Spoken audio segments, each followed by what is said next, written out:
അൽഹംദുലില്ലാഹി റബ്ബിൽ ആലമീൻ നഹ്മദുഹു വനസ്സല്ലി അലാ മുഹമ്മദിൻ മുസ്തഫ സ്വല്ലല്ലാഹു അലൈഹി വസല്ലം. അമ്മാ ബഅദ്. വിശ്വാസിനികളായ പ്രിയ സുഹൃത്തുക്കളെ, വിശുദ്ധ ഖുർആനിലെ ഒന്നാമത്തെ ജുസ്ഇന്റെ ഉള്ളടക്കം ലളിതമായും സംക്ഷിപ്തമായും നിങ്ങളുടെ മുമ്പാകെ അവതരിപ്പിക്കുകയാണ്. ഒന്നാമത്തെ ജുസ് എന്ന് പറഞ്ഞാൽ സൂറ അൽ ഫാത്തിഹയിലെ 7 സൂക്തങ്ങളും സൂറ അൽ ബഖറയിലെ 141 സൂക്തങ്ങളും അടങ്ങുന്ന ഭാഗമാണ്. ആകെ 148 സൂക്തങ്ങൾ. സൂറ അൽ ഫാത്തിഹ മക്കിയാണെന്നും സൂറ അൽ ബഖറ മദനിയാണെന്നും നമുക്ക് അറിയാം. ജുസ് അവൽ ബിസ്മില്ലാഹിർ റഹ്മാനിർ റഹീം എന്നതിൽ തുടങ്ങി തിൽക ഉമ്മത്തുൻ ഖദ് ഖലത് ലഹാ മാ കസബത് വലക്കും മാ കസബ്തും വലാ തുസ്അലൂന അമ്മാ കാനൂ യഅമലൂൻ എന്നതിൽ അവസാനിക്കുന്നു. സൂറ അൽ ഫാത്തിഹ 5 വിഷയങ്ങളാണ് ഉൾക്കൊള്ളുന്നത്. ഒന്ന്, അല്ലാഹു. ബിസ്മില്ലാഹിർ റഹ്മാനിർ റഹീം എന്ന ആദ്യ സൂക്തം അള്ളാഹുവിനെ പരിചയപ്പെടുത്തുകയും അള്ളാഹുവിൻ്റെ നാമത്തിൽ ആരംഭിക്കുന്നു എന്ന് പ്രഖ്യാപിക്കുകയുമാണ്. ബിസ്മി ഖുർആനിൻ്റെ പ്രാരംഭ വചനമാണ്. പ്രപഞ്ചത്തിൻ്റെ തന്നെ പ്രാരംഭ വചനമാണ്. എല്ലാ നന്മകളുടെയും ആരംഭമാണ്, ആകത്തുകയാണ് എന്ന് നമുക്ക് പറയാം. ബിസ്മിയിൽ അള്ളാഹു സ്വയം പരിചയപ്പെടുത്തുന്നതോടൊപ്പം അള്ളാഹുവും അടിമകളും തമ്മിലുള്ള പരസ്പര ബന്ധത്തെ വിശദീകരിക്കുകയും ചെയ്യുന്നുണ്ട്. അത് റഹ്മത്തിൻ്റെ ബന്ധമാണ്. റഹ്മത്തിൻ്റെ ബന്ധം ബിസ്മിയിലും, റുബൂബിയത്തിൻ്റെ ബന്ധം അൽഹംദുലില്ലാഹി റബ്ബിൽ ആലമീൻ എന്നതിലും, ഹിസാബിൻ്റെ ബന്ധം മാലിക് യൗമിദ്ദീൻ എന്നതിലുമായി അടങ്ങിയിരിക്കുന്നു. അപ്പോൾ രണ്ടാമത്തെ വിഷയം എന്ന് പറയുന്നത് അള്ളാഹുവും അടിമകളും തമ്മിലുള്ള ബന്ധമാണ്. അള്ളാഹു അടിമകളോട് കരുണ ചെയ്യുന്നു. അള്ളാഹു അടിമകളെ പോറ്റി വളർത്തുന്നു. സർവ്വ നിഅമത്തുകളും പ്രദാനം ചെയ്യുന്നു. ആ നിഅമത്തുകൾ ആസ്വദിച്ചു അള്ളാഹുവിൻ്റെ കൽപ്പനകൾ അനുസരിച്ചും ജീവിക്കാൻ ആവശ്യപ്പെടുന്നു. അതുപ്രകാരം ഹിസാബ്, വിചാരണയും അള്ളാഹു നടത്തുന്നതാണ്. ഒന്ന് അള്ളാഹു, 2 അള്ളാഹുവും അടിമകളും തമ്മിലുള്ള ബന്ധം. മൂന്നാമത്തെ വിഷയം ഇബാദത്താണ്. മേൽ പറയപ്പെട്ട അള്ളാഹുവിന് അടിമവൃത്തി ചെയ്തുകൊണ്ട് വേണം, അനുസരിച്ചുകൊണ്ട് വേണം ജനങ്ങൾ ജീവിക്കുവാൻ. എങ്ങനെ അടിമവൃത്തി ചെയ്യണം എന്നതിൽ ഉത്തരമാണ് ഹിദായത്ത്. തുടർന്ന് ഹിദായത്തിനെ പരിചയപ്പെടുത്തുകയും വലാലത്തിൽ നിന്ന് മുക്തരാകുവാൻ നമ്മെ പ്രേരിപ്പിക്കുകയും ചെയ്യുകയുമാണ് ഫാത്തിഹ. ഫാത്തിഹ ഒരു പ്രാർത്ഥന കൂടിയാണ്. ഹിദായത്ത് ലഭിക്കാനുള്ള പ്രാർത്ഥന, വലാലത്തിൽ നിന്ന് രക്ഷപ്പെടാനുള്ള പ്രാർത്ഥന. ഫാത്തിഹ വിട്ട് ബഖറയിലേക്ക് കടന്നാൽ സൂറ ബഖറയുമായി ബന്ധപ്പെട്ട 1-ാം ജുസിന്റെ ഭാഗങ്ങൾ താഴെ പറയുന്ന വിഷയങ്ങളാണ് ഉൾക്കൊള്ളുന്നത്. ഒന്ന്, മനുഷ്യനെ 3ആയി തരംതിരിക്കുന്നു. അൽ മുത്തഖൂൻ, അൽ മുനാഫിഖൂൻ, അൽ കാഫിറൂൻ.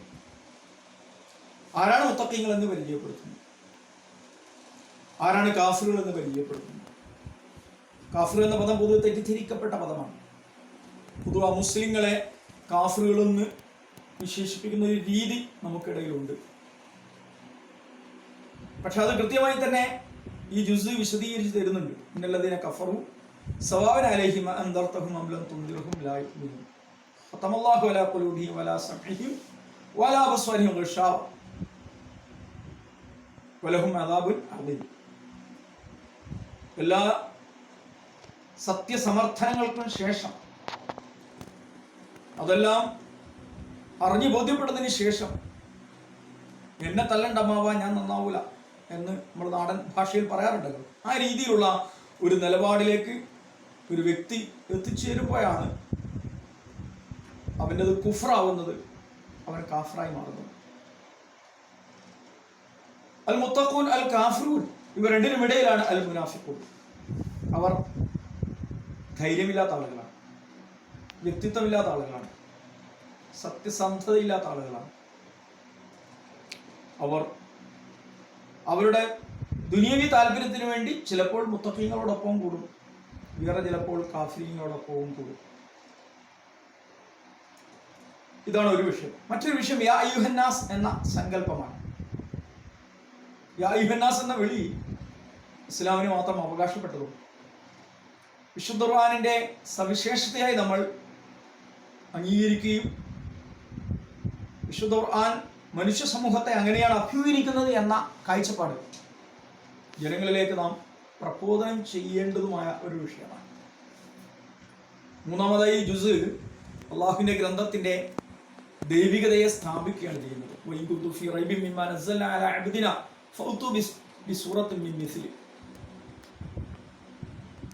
ഈ ഗ്രന്ഥത്തിന് സമാനമായ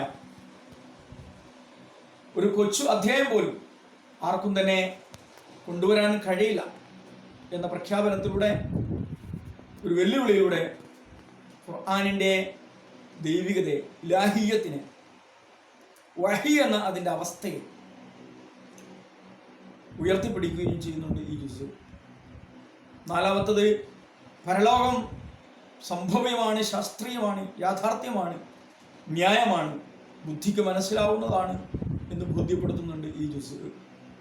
കൈഫ തക്ഫുറൂന ബില്ലാഹ് വകുന്തും അംവാതൻ ഫഅഹ്യാകും സുമ്മ യുമീതുകും സുമ്മ യുഹ്യീകും സുമ്മ ഇലൈഹി തുർജഊൻ. ഇല്ലായ്മയിൽ നിന്ന് മനുഷ്യനെ ഉണ്ടാക്കിയ അള്ളാഹുവിനെ സംബന്ധിച്ചിടത്തോളം മനുഷ്യൻ മരിച്ചുപോയാൽ, ചത്തുപോയാൽ, ചവറായി പോയാൽ, മനുഷ്യൻ നിർമ്മിച്ചു പോയാൽ വീണ്ടും അതേ ഘടകങ്ങളിൽ നിന്ന്, അതേ അവശിഷ്ടങ്ങളിൽ നിന്ന് ഉയർത്തെഴുന്നേൽപ്പിക്കുക എന്ന് പറയുന്നത് നിസ്സാര സംഗതിയാണ്. അഞ്ചാമതായി ജുസ് ഭൂമിയിൽ അള്ളാഹുവിന്റെ ഖലീഫ എന്ന നിലക്ക് മനുഷ്യനെ പരിചയപ്പെടുത്തുന്നുണ്ട്. അള്ളാഹുവിന്റെ ഖലീഫ എന്ന നിലക്ക് മനുഷ്യനെ നിശ്ചയിക്കുന്ന കാര്യം പറയുന്നതോടൊപ്പം അള്ളാഹു സുബ്ഹാനഹു വ തആല മനുഷ്യൻ, ജിന്ന്, മലക്ക്, ഇബ്ലീസ് എന്നീ 4 സൃഷ്ടികളുടെ സ്വഭാവങ്ങൾ, സവിശേഷതകൾ വളരെ ലഘുവായിട്ട് നമ്മുടെ ശ്രദ്ധയിൽ കൊണ്ടുവരികയാണ്. അതിൽ ജിന്നുകളിൽപ്പെട്ട ഇബ്ലീസിനെയാണ് ഇവിടെ പരിചയപ്പെടുത്തിയിരിക്കുന്നത്, മനുഷ്യരിൽപ്പെട്ട ആദമിനെയും, അതിനിടയിൽ മലക്കുകളെയും. മനുഷ്യനെ ഭൂമിയിലേക്ക് അയക്കുകയും ആ മനുഷ്യനോടൊപ്പം ആ മനുഷ്യന്റെ ഖിലാഫത്തിന് പിന്തുണ അർപ്പിച്ചുകൊണ്ട് നിലയുറപ്പിക്കുവാൻ മലക്കുകളോടും ജിന്ന് വിഭാഗത്തിൽപ്പെട്ട ഇബ്ലീസിനോടും അള്ളാഹു സുബ്ഹാനഹു വ തആല ആവശ്യപ്പെടുകയായിരുന്നു. മലക്കുകൾ അംഗീകരിച്ചു. ജിന്നുകളെ പ്രതിനിധീകരിക്കുന്ന ഇബ്ലീസ് അത് അംഗീകരിച്ചില്ല, അതിന് കൂട്ടാക്കിയില്ല. അവിടെ ഇബ്ലീസ് അങ്ങനെ കൂട്ടാക്കാതിരുന്നതിന് മനുഷ്യന്റെ ധാർമ്മികവും സദാചാരപരവും ഖിലാഫത്ത് എന്ന പദവിയിൽ അധിഷ്ഠിതവുമായ അവൻ്റെ മഹത്വത്തെ ഉയർത്തിപ്പിടിക്കുന്നതിന് പകരം ഇബ്ലീസ് തൻ്റെ ഗർവിനെയാണ് ഉയർത്തിപ്പിടിച്ചത്. താൻ തീയിൽ നിന്നുള്ള ആളാണ് എന്ന അടിസ്ഥാനത്തിലുള്ള ഗർവിനെയാണ് ഉയർത്തിപ്പിടിച്ചത്. ഗർവ്, ഒറിജിനാലിറ്റിയെ അടിസ്ഥാനപ്പെടുത്തിക്കൊണ്ടുള്ള ഗർവ്, ആ ഗർവിനെയാണ് ഇബ്ലീസ് പ്രതിനിധീകരിച്ചത്. ഒറിജിനാലിറ്റിയെ അടിസ്ഥാനപ്പെടുത്തിക്കൊണ്ടുള്ള ഗർവാണ് ലോകത്തിലെ സർവ്വവർഗീയ ജാതീയ വംശീയ പക്ഷപാതിത്വങ്ങളുടെയും അടിസ്ഥാനം. ഇന്ന് ലോകം നേരിടുന്ന ഏറ്റവും വലിയ വെല്ലുവിളിയും അതാണല്ലോ. അതിൻ്റെ സമോദ്ഘാടകൻ എന്ന നിലക്കാണ് ഇബ്ലീസ് ഈ അധ്യായത്തിൽ കടന്നു വരുന്നത്. ഒപ്പം മനുഷ്യൻ അബദ്ധങ്ങൾ പറ്റിയാലും പശ്ചാത്തപിക്കുന്ന സ്വഭാവമുള്ളവനായിരിക്കുമെന്നും ഇബ്ലീസ് എല്ലാ അബദ്ധങ്ങളെയും ന്യായീകരിച്ച് മുന്നോട്ട് പോകുന്നവനായിരിക്കുമെന്നും ഈ ജുസ് നമ്മെ പഠിപ്പിക്കുന്നുണ്ട്. വളരെ പ്രധാനപ്പെട്ട ഒരു മൂല്യബോധമാണത്. നമുക്ക് അബദ്ധം പറ്റിയാൽ ആ അബദ്ധം സമ്മതിക്കുക എന്നുള്ളതാണ് ഇൻസാനിയത്ത്. നമുക്ക് അബദ്ധം പറ്റിയാൽ ആ അബദ്ധത്തെ ന്യായീകരിക്കലാണ് ശൈത്താനിയത്ത്. ആദ്യ ശൈത്താൻ ജിന്ന് വിഭാഗത്തിൽപ്പെട്ട ആളാണെങ്കിലും ഷയാത്തീനുൽ ഇൻസ് വൽ ജിൻ എന്ന പ്രയോഗം ഖുർആനിൽ ഉള്ളതുകൊണ്ട് ഇൻസാനിയത്ത് ഉള്ള മനുഷ്യൻ യഥാർത്ഥ മനുഷ്യനായി നിലനിൽക്കുമ്പോൾ ശൈത്താനിയത്തുള്ള മനുഷ്യൻ ഇബ്ലീസിന്റെ അനുഭാവികളായി മനുഷ്യർക്കിടയിൽ തന്നെ ഉണ്ടാകും എന്നതുകൂടി നാം മനസ്സിലാക്കേണ്ടതുണ്ട്. നിങ്ങൾ ജിന്നത്തി വന്നാസ് എന്ന അർത്ഥത്തിലും ഷയാത്തീനുൽ ഇൻസ് വൽ ജിൻ എന്ന രീതിയിലുമൊക്കെ അത് ഖുർആൻ വേറെ സ്ഥലങ്ങളിൽ പരിചയപ്പെടുത്തിയിട്ടുണ്ട്. ഈ ജുസിലെ വളരെ പ്രധാനപ്പെട്ട ഒരു വിഷയം ബനു ഇസ്രായേൽ വിമർശനമാണ്. ബനു ഇസ്രായേൽ എന്ന വാക്ക് എങ്ങനെ ഉണ്ടായി എന്ന് നമുക്കറിയാം. ഇസ്രായേലിന്റെ മക്കൾ എന്ന നിലക്കാണ്. ഇസ്രായേൽ എന്ന് പറഞ്ഞാൽ യാക്കൂബ് നബിയാണ്. യാക്കൂബ് നബി എന്ന് പറയുന്നത് ഇസ്ഹാഖ് നബിയുടെ മകനാണ്. ഇസ്ഹാഖ് നബിയോ ഇബ്രാഹിം നബിയുടെ മകനാണ്.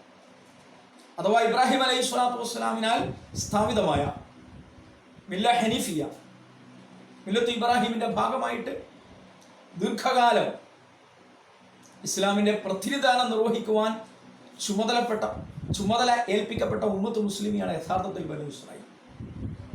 ആ ഉമ്മത്ത് മുസ്ലിമ മുഹമ്മദ് മുസ്തഫ സ്വല്ലല്ലാഹു അലൈഹി വസല്ലം വരുമ്പോൾ മദീനയിൽ നിലനിൽക്കുന്നു.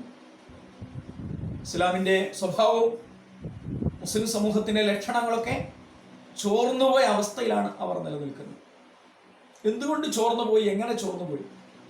ബനു ഇസ്രായേൽ എങ്ങനെ ഉമ്മത്ത് മുസ്ലിമയുടെ സ്ഥാനം നഷ്ടപ്പെടുത്തി എന്ന് ഒരുപാട് ഘടകങ്ങളിലൂടെ അള്ളാഹു ജുസിയിൽ വിശദീകരിക്കുന്നു. അത് പറഞ്ഞു പോകാം. ഒന്ന്, ബനു ഇസ്രായേലർ സത്യത്തെയും അസത്യത്തെയും കൂട്ടിക്കലർത്തുന്നു. രണ്ട്, ബനു ഇസ്രായേൽ സമൂഹത്തിൽ സ്വയം മറന്ന് മറ്റുള്ളവരെ ഉപദേശിക്കുന്ന ഉപദേശികൾ ഒരുപാടുണ്ട്. മൂന്ന്, വിശ്വാസ കർമ്മ വ്യതിചലനം അവരിൽ നിരന്തരം സംഭവിക്കുന്നു. വിശ്വാസ കർമ്മ വ്യതിചലനത്തിന്റെ ഉദാഹരണമായി രണ്ടെണ്ണം എടുത്തു പറഞ്ഞിരിക്കുന്നു. ഒന്ന്, ഇബാദത്തുൽ ഇജ്ൽ, പശുക്കുട്ടിയെ ആരാധിക്കുന്ന രീതി അവർ സ്വീകരിച്ചു എന്നത്. രണ്ട്, ഇഅ്തിദാഉ ഫിസ് സബ്ത്, ഷാബത്ത് നിയമത്തെ, ശനിയാഴ്ച ദിവസം അവർക്ക് നിശ്ചയിച്ച അന്നത്തെ ജുമുഅ, വരാന്ത, ഇബാദത്ത്, സംഗമ ദിവസത്തെ ആദരിക്കേണ്ട വിധം ആദരിക്കാതെ അവർ ചില വൈകൃതങ്ങൾ, അന്യായങ്ങൾ പ്രവർത്തിച്ചു കാണും. നാലാമത്തത് അനുഗ്രഹങ്ങളുള്ള നന്ദികേടാണ്. മന്ന, സെൽവ, മേഘം തണലിട്ട് കൊടുക്കൽ, 12 അരുവികൾ ഒഴുക്കിക്കൊണ്ടവരുടെ ജലക്ഷാമം പരിഹരിക്കൽ, ഇങ്ങനെ ഒരുപാട് അനുഗ്രഹങ്ങൾ തുടർച്ചയായി അള്ളാഹു അവരോട് ചെയ്തു. പക്ഷെ അതിനോടൊക്കെ അവർ വല്ലാതെ നന്ദികേട് കാണിച്ചു. അഞ്ചാമത്തെ വിമർശനം അവരുടെ ഭൗതിക കാമനയെ കുറിച്ചുള്ളതാണ്. ദുനിയാവിനോടുള്ള അതിയായ പ്രേമത്തെ കുറിച്ചുള്ളതാണ്. അതിൽ 2 കാര്യങ്ങൾ അള്ളാഹു ഈ ജുസിൽ എടുത്തു പറയുന്നുണ്ട്. ഒന്ന്, അവരുടെ ഹിത്വത്ത് എന്ന വാക്ക് അവരെ പഠിപ്പിച്ചപ്പോൾ അവരതിനെ മാറ്റിമറിച്ചു. എങ്ങനെയാണ് മാറ്റിമറിച്ചത്? അവരതിനെ ഹിന്ദുത്വ എന്നാക്കി മാറ്റി. ഹിത്വത്ത് എന്ന് പറഞ്ഞാൽ പാപമോചനം എന്നാണ് അർത്ഥം. ഹിന്ദുത്വ എന്ന് പറഞ്ഞാൽ ഗോതമ്പ് എന്നാണ് അർത്ഥം. അപ്പൊ പാപമോചനം എന്ന വാക്ക് അവരെ അള്ളാഹു പഠിപ്പിച്ചപ്പോൾ അവരതിനെ ഗോതമ്പ് എന്ന അർത്ഥം വരുന്ന ഹിന്ദുത്വ ആക്കി മാറ്റിയത് അവരുടെ ഭൗതിക കാമനയിലേക്കുള്ള സൂചകമാണ്. പിന്നെയോ അള്ളാഹു അവർക്ക് നൽകിയ മന്ന, സൽവ തുടങ്ങിയ ആകാശ വിഭവങ്ങളെ വിട്ടുകൊണ്ട് ബഖല്, ഖിസ്സാ, ഫൂമ്, അദസ്, ബസൽ തുടങ്ങിയ വിഭവങ്ങൾ അവർ നിരന്തരം ചോദിച്ചുകൊണ്ടിരുന്നു. ബഖലി, ചീര, ഖിസ്സാ, കക്കിരി, ഫൂമ്, വെള്ളുള്ളി, അദസ്, പയറ്, ബസല്, സവാള, ഇതൊക്കെ കിട്ടണമെന്ന് അവർ നിരന്തരം ആവശ്യപ്പെട്ടുകൊണ്ടിരുന്നു. ആറാമത്തെ വിമർശനം കസ്റത്ത് സുആൽ, ചോദ്യങ്ങളുടെ ആധിക്യമാണ്. അതിൻ്റെ ഒരു ഉദാഹരണം ഈ ജുസിലുണ്ട്. അവരോടൊരു ബഖറയെ അറുക്കാൻ വേണ്ടി പറഞ്ഞു, പശുവിനെ അറുക്കാൻ വേണ്ടി പറഞ്ഞു. മൂസാ നബി അലൈഹി സ്വലാത്തു വസ്സലാമിലൂടെയാണ് ആ നിർദ്ദേശം അവർക്ക് നൽകിയത്. പക്ഷെ അറുക്കുന്നതിന് പകരം പശുവിൻ്റെ വിശേഷണങ്ങൾ നിരന്തരം ചോദിച്ച് പ്രവാചകനെ ബുദ്ധിമുട്ടിക്കുന്ന ഒരു രീതിയാണ് അവർ സ്വീകരിച്ചത്. കസ്റത്തു സുആൽ. ഏഴാമത്തെ വിമർശം ഖസാവത്തുൽ ഖുലൂബ്, ഹൃദയ കാഠിന്യമാണ്. കല്ലിനേക്കാൾ കടുത്തുപോയ ഹൃദയമായി ബനൂ ഇസ്രായേൽ ജനതയുടെ ഹൃദയം മാറി, മനുഷ്യസ്നേഹം ചോർന്നുപോയി. എട്ടാമത്തെ വർഷം തഹ്രീഫുൽ കലാമാണ്. യുഹരിഫുനൽ കലിമ അൻ മവാളി യക്തുബൂന ബിഐദീഹിം വയഖൂലുന ഹാദാ മിൻ ഇൻദില്ലാഹ്. തൗറാത്തിലെ വചനങ്ങൾ അതിന്റെ ഉദ്ദേശത്തിൽ നിന്ന് മാറ്റിമറിക്കുന്ന, തൗറാത്തിന് പകരം സ്വന്തമായി എഴുതി ഉണ്ടാക്കിയിട്ട് അള്ളാഹുവിന്റെ പേരിൽ ആരോപിക്കുന്ന രീതിയൊക്കെ അവർ സ്വീകരിക്കാൻ തുടങ്ങി. സ്വയംകൃത മതം അവർ ചമച്ചുകൊണ്ടിരുന്നു. ഒമ്പതാമത്തെ വിമർശം വംശീയ സാമുദായിക അഹന്ത അവരെ പിടികൂടി എന്നുള്ളത്. വംശീയ ശുദ്ധവാദം, സാമുദായിക ശുദ്ധവാദം അവരെ പിടികൂടി. അങ്ങനെയാണ് നരകം ഞങ്ങളെ സ്പർശിക്കുകയില്ല എന്ന വാദത്തിലേക്ക് അവർ എത്തിച്ചേരുന്നത്. ഈ ഒരു അടിസ്ഥാനത്തിൽ തന്നെയാണ് മുഹമ്മദ് നബി അവർ തള്ളിക്കളഞ്ഞത്. മുഹമ്മദ് നബിയെ കുറിച്ച് അവർക്ക് വലിയ കാഴ്ചപ്പാട് നേരത്തെ ഉണ്ടായിരുന്നു. പക്ഷെ അത് ഇസ്ഹാക്കിന്റെ പരമ്പരയിൽ നിന്ന് വരിക അന്ത്യപ്രവാചകൻ, മുഹമ്മദ് നബി എന്ന് ഉദ്ദേശിക്കുന്നത് അന്ത്യപ്രവാചകൻ. ഒടുവിലത്തെ നബി ഇസ്ഹാക്കിന്റെ മക്കളിൽ നിന്നാണ് വരിക എന്ന ഒരു മുൻധാരണയുടെ അടിസ്ഥാനത്തിൽ അവർ ഇസ്മായിലിന്റെ പരമ്പരയിൽ വന്ന മുഹമ്മദ് നബിയെ തള്ളിക്കളഞ്ഞു. ഈ തള്ളിക്കളയുന്നതിന്റെ പിന്നിൽ പ്രവർത്തിച്ചത് വംശീയ സാമുദായിക അഹന്ത മാത്രമാണ്. പത്താമതായി അവരെ കുറിച്ചുള്ള വിമർശം ആഭ്യന്തര ശൈഥില്യവും പരസ്പര ശത്രുതയും. അതിന്റെ അടിസ്ഥാനത്തിൽ അവർ പരസ്പരം കൊല്ലുന്ന, വഞ്ചിക്കുന്ന അവസ്ഥയിലേക്ക് എത്തിച്ചേരുമെന്നുള്ളതാണ്. 11ാമത്തെ അവരെ കുറിച്ചുള്ള വിമർശനം അവർ ഭാഗിക ദീനിന്റെ വക്താക്കളായി മാറി എന്നുള്ളതാണ്. അഫതുഅ്മിനൂന ബിബഅദിൽ കിതാബ് വതക്ഫുറൂന ബിബഅദ് ഫമാ ജസാഉ മൻ യഫ്അലു ദാലിക മിൻകും ഇല്ലാ ഖിസ്യൻ ഫിൽ ഹയാത്തിദ് ദുനിയ വയൗമൽ ഖിയാമത്തി യുറദ്ദൂന ഇലാ അശദ്ദിൽ അദാബ്. ഭാഗിക ദീൻ പൂർണ്ണമായി സ്വീകരിക്കുന്നതിന് പകരം സൗകര്യപ്രദമായ ഭാഗങ്ങൾ മാത്രം സ്വീകരിക്കുന്ന ഒരു ഭാഗിക ദീനിന്റെ വക്താക്കളായി അവർ മാറി എന്നതാണ് 11ാമത്തെ വിമർശം. 12ാമത്തെ വിമർശം അഹ്റസന്നാസി അല ഹയാത്ത്, ആയുസ്സിനെ കാമിക്കുന്നവരായി അവർ മാറി. യവദ്ദു അഹദുഹും ലൗ യുഅമ്മർ അൽഫ സന, 100 വർഷം 1000 വർഷം ആയുസ് നീട്ടിക്കിട്ടുകയാണെങ്കിൽ, അൽഫ സന 1000 വർഷം ആയുസ് നീട്ടിക്കിട്ടുകയാണെങ്കിൽ തിരക്കേടില്ല എന്ന മാനസികാവസ്ഥയിലേക്ക് അവർ ഈ ഭൂമിയിൽ തൂങ്ങി നിൽക്കാനുള്ള അഭിനിവേശം അവരിൽ കൂടിക്കൂടി വന്നു. 13ാമത്തെ വിമർശം പ്രവാചകന്മാരെ പറ്റി തെറ്റായ പ്രചാരണങ്ങൾ നടത്താൻ തുടങ്ങി. അവരുടെ അന്ധവിശ്വാസങ്ങളും അവരുടെ അനാചാരങ്ങളും സ്ഥാപിച്ചെടുക്കാൻ വേണ്ടി, അവരുടെ അന്യായങ്ങൾക്ക് ന്യായം കണ്ടെത്തുവാനും തെളിവ് കണ്ടെത്താനും വേണ്ടി പ്രവാചകന്മാരുടെ പേരിൽ തെറ്റായത് പ്രചരിപ്പിക്കുന്നിടത്തേക്ക് അവർ എത്തിച്ചേർന്നു. അതിലൊരു കാര്യം ഈ ജുസിൽ എടുത്തു പറയുന്നത് സുലൈമാൻ നബിയെ കുറിച്ചുള്ള അവരുടെ പ്രചാരണങ്ങളാണ്. സുലൈമാൻ നബി സാഹിറായിരുന്നു, സിഹിർ വിദ്യ അറിയാമായിരുന്നു, ആ സിഹിർ വിദ്യ ഉപയോഗിച്ചിരുന്നു. ആ സിഹിർ ഉപയോഗിച്ചുകൊണ്ട് പലതരം കൊപ്രായങ്ങൾ കാണിച്ച ആളായിരുന്നു സുലൈമാൻ നബി എന്ന അർത്ഥത്തിൽ അവർ ബഹുമാനിക്കേണ്ട, ആദരിക്കേണ്ട സുലൈമാൻ നബിയെ കുറിച്ച് അവർ അന്യായങ്ങൾ പ്രചരിപ്പിക്കാൻ തുടങ്ങി. ഇങ്ങനെ 13 കാര്യങ്ങൾ ബനൂ ഇസ്രായേൽ സമൂഹത്തെ കുറിച്ച് ഈ ജുസിൽ വിമർശനമായി വന്നിരിക്കുന്നു. ഈ ഭാഗം വളരെ ശ്രദ്ധേയമാണ്. ഈ ഭാഗത്ത് നിന്ന് നമുക്ക് മുസ്ലിം ഉമ്മത്തിന് കിട്ടുന്ന പാഠം എന്താണ് എന്ന ഓർമ്മ വളരെ പ്രധാനമാണ്. മുസ്ലിം ഉമ്മത്തിനെ നമ്മൾ ധാർമ്മികമായും മൂല്യപരമായും വിശകലനം ചെയ്ത് നോക്കിയാൽ ഈ 13 വിമർശനങ്ങളും ഇപ്പോൾ അവർക്കും ബാധകമായി കൊണ്ടിരിക്കുന്നുണ്ട് എന്ന് നമുക്ക് കണ്ടെത്താൻ കഴിയും. ബനൂ ഇസ്രായേൽ ജനതയെ പോലെ ഒരു വംശീയ സ്വഭാവത്തിൽ, ഒരു സാമുദായിക സ്വഭാവത്തിൽ മുസ്ലിം ഉമ്മത്ത് നിലനിൽക്കണമെന്നല്ലല്ലോ അള്ളാഹു ആഗ്രഹിക്കുന്നത്. കുറച്ച് ഇത്തരം മൂല്യച്യുതിയിൽ നിന്ന് കയറാതെ മുസ്ലിം ഉമ്മത്തിന് ഖിലാഫത്ത് പദവിയും ഷഹാദത്ത് പദവിയും ഏറ്റെടുത്ത് നിർവഹിക്കാൻ കഴിയില്ല.